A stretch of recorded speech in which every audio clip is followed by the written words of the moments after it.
Welcome to Perspective English Teaching. Class 12 Semester 4 writing সেকশনের 5 নম্বরের জন্য যে ইমেল রাইটিং ছিল, আমরা আগের ক্লাসে ইমেল রাইটিং সম্পর্কে জেনেছি, বুঝেছি, এমনকি কিভাবে লিখতে হয় সেই সম্পর্কে পরিচিত হয়েছি।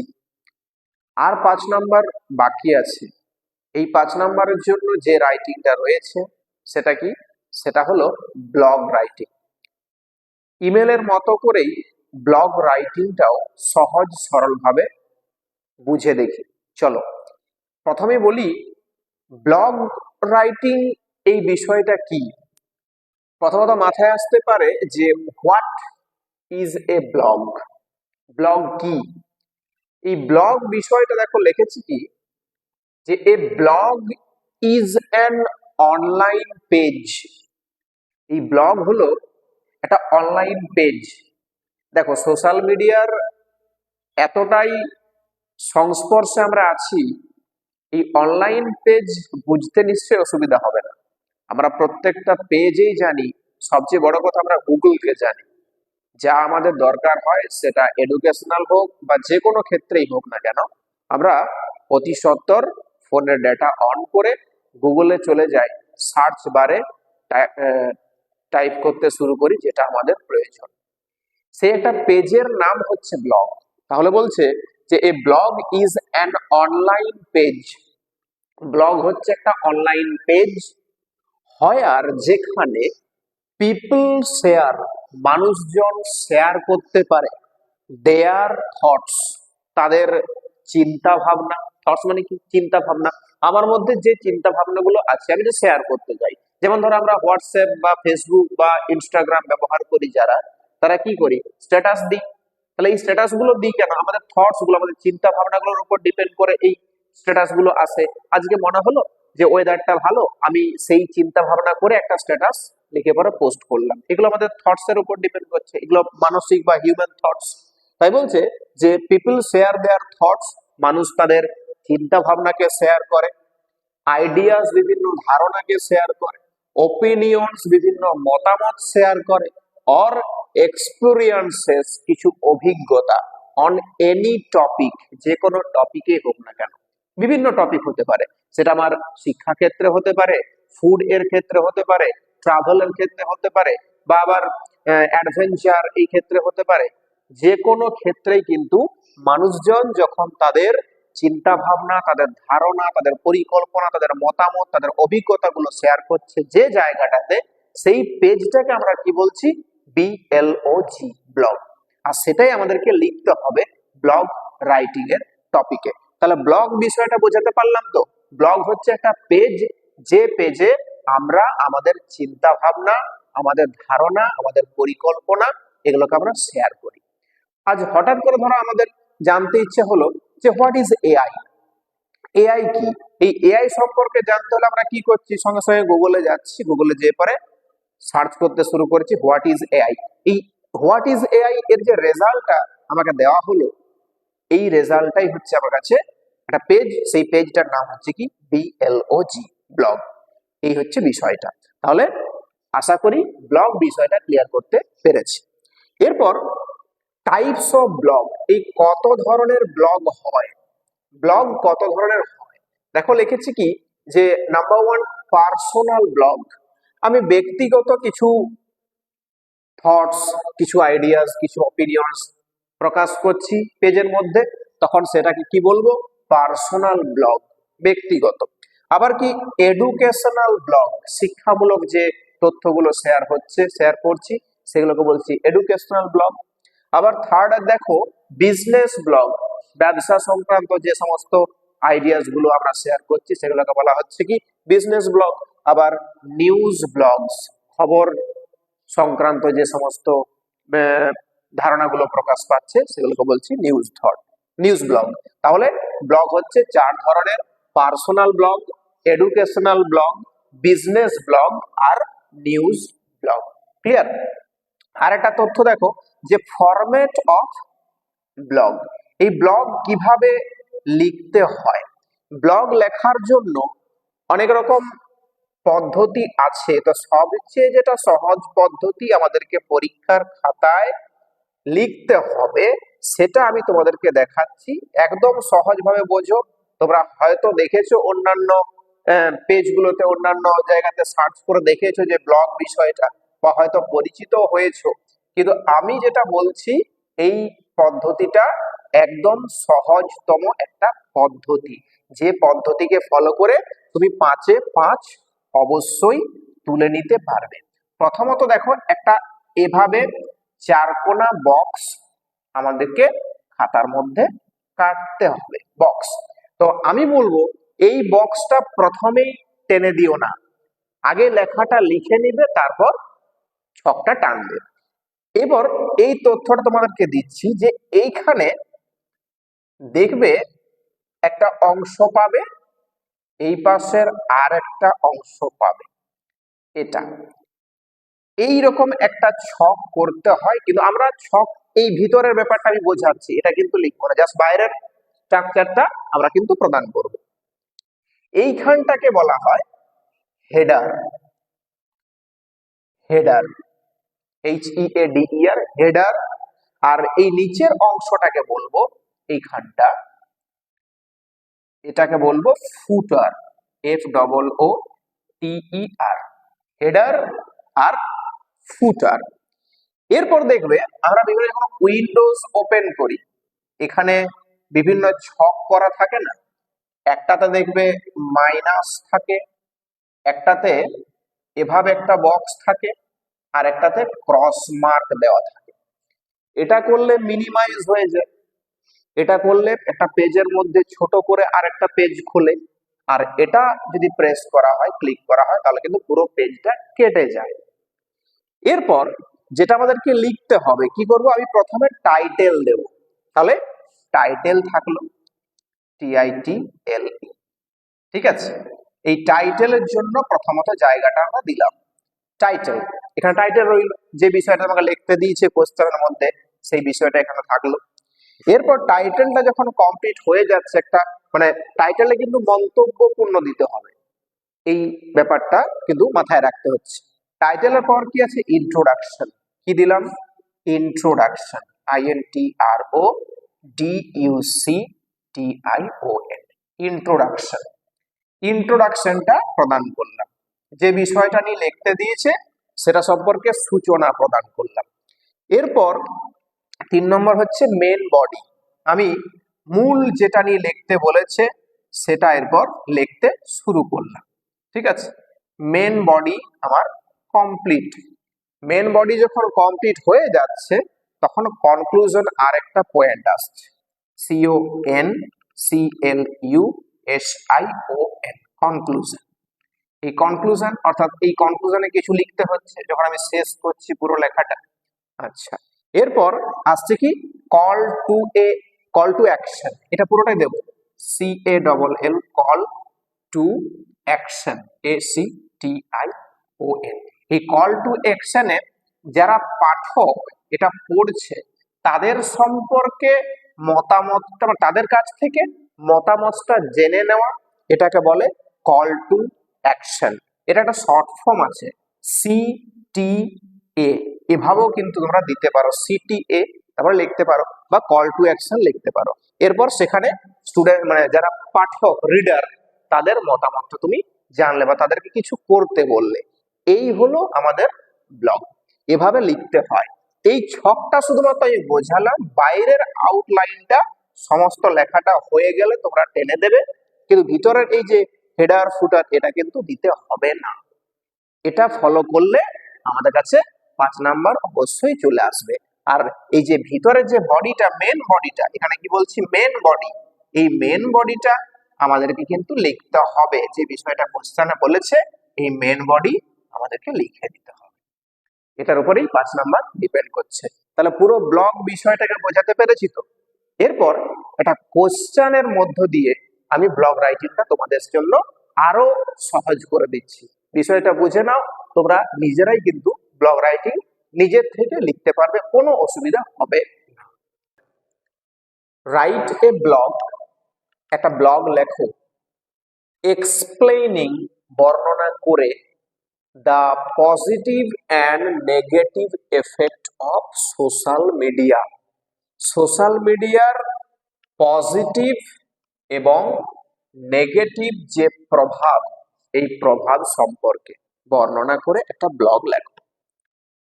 তাহলে কি বলেছি, প্রথমে টাইটেল দিতে হবে, এটা হচ্ছে আমাদের টাইটেল, TITLE টাইটেল, কিন্তু কোনোভাবে লিখবে না টাইটেল কথাটা, জাস্ট টাইটেলে যেটা লিখবে সেটা লিখলেই হলো।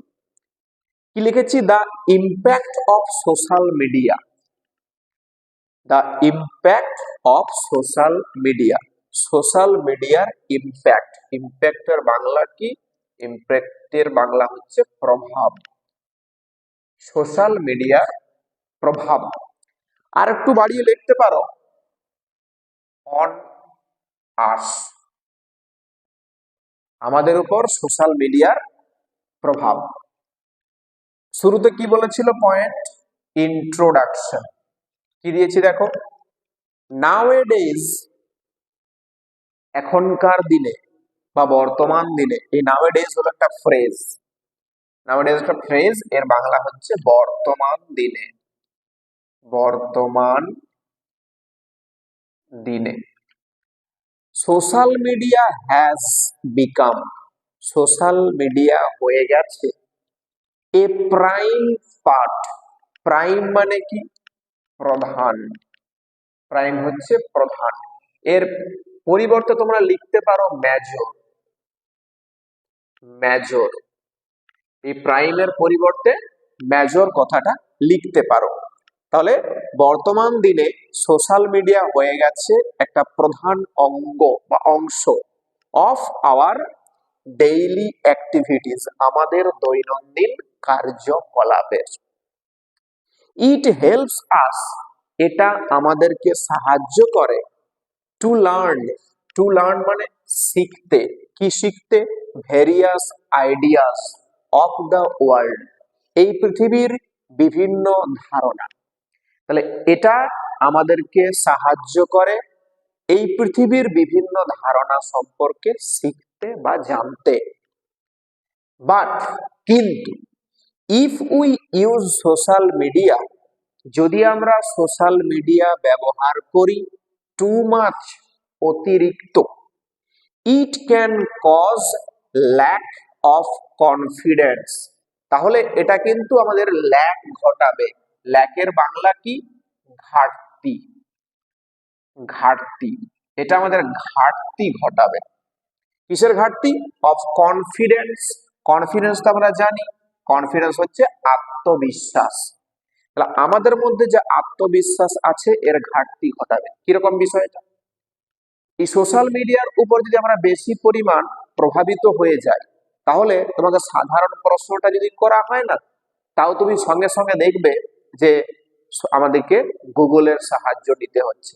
যেমন দেখবে একটা সাধারণ এক্সাম্পল দিই, আমাদের অনেকের হাতে ঘড়ি থাকে, স্মার্ট ওয়াচ থাকুক বা ক্যাজুয়াল ওয়াচ গুলোই থাকুক না কেন, কিন্তু যদি তোমাকে টাইম জিজ্ঞাসা করা হয় যে দাদা কটা বাজছে, তুমি কিন্তু প্রথমেই ঘড়ি দেখে টাইমটা তাকে বলো না, কি বলো, সঙ্গে সঙ্গে পকেটে ফোন বার করে টাইমটা দেখতে শুরু করে দাও। এইগুলো হচ্ছে আমাদের কনফিডেন্সের অভাব, আমাদের হাতে ঘড়ি থাকলেও আমরা কিন্তু কনফিডেন্সটা কার উপর রেখেছি, ওই ফোনের প্রতি, এই বিষয়গুলো ঘটতে পারে। তাহলে সোশ্যাল মিডিয়ার উপর কি করছে, যদি আমরা অতিরিক্ত ব্যবহার করছি তাহলে আমাদের আত্মবিশ্বাসের ঘাটতি ঘটাচ্ছে, ডিস্ট্রাকশন তৈরি করছে, ডিস্ট্রাকশন হচ্ছে অমনোযোগ, মানে আমাদের কোনো কিছুতে মনোযোগ থাকছে না, সবসময় মনে হচ্ছে, এটা তুমি পড়তে শুরু করলে, একটা কবিতা পড়ছো বা গল্প পড়ছো, পড়তে পড়তে মনে হলো ভালো লাগছে না, একটু ফেসবুকটা ঘাঁটি বা একটু হোয়াটসঅ্যাপে যাই, বন্ধু কিছু মেসেজ পাঠিয়েছে কিনা বা কিছু স্ট্যাটাস দিয়েছে কিনা, এগুলো হতে থাকবে যদি অতিরিক্ত পরিমাণ ব্যবহার করা হয় সোশ্যাল মিডিয়াকে। উই হ্যাভ টু ব্যালেন্স, আমাদেরকে ভারসাম্য নিয়ে আসতে হবে, আমাদেরকে সমতা নিয়ে আসতে হবে, online and offline activities, online এবং অফলাইন অ্যাক্টিভিটিস যে কার্যকলাপগুলো আছে এটাকে সমান মাত্রায় নিয়ে আসতে হবে। এটা আমাদের ইন্ট্রোডাকশন পার্ট। এই ইন্ট্রোডাকশন পার্টের পরের পার্টটা কি ছিল, পরের পার্টটা ছিল body, main body, main body, এই মেন বডিতে কি লিখেছি দেখো, social media has some positive effect. Social মিডিয়ার কিছু ইতিবাচক প্রভাব আছে, পজিটিভ হচ্ছে ইতিবাচক, ভালো কাজে লাগে, অন আস আমাদের উপর, তাহলে আমাদের উপর সোশ্যাল মিডিয়ার একটা ইতিবাচক প্রভাব আছে। সাচ এজ যেমন ইউটিউব হেল্পস আস, ইউটিউব আমাদেরকে সাহায্য করে টু লার্ন নিউ থিংস, নতুন কিছু শিখতে। একটা টেক্সট জটিল লাগছে, ইউটিউবে গেলে ক্লাসটা সার্চ করলে বিভিন্ন ভিডিও চলে এলো, বিভিন্ন জন ভিডিও বানিয়েছে, সেখান থেকে তুমি তথ্যটা নিতে পারলে, তোমার কাছে টেক্সটটা সহজ হয়ে গেল, বিভিন্ন নতুন জিনিস তুমি শিখতে পারছো।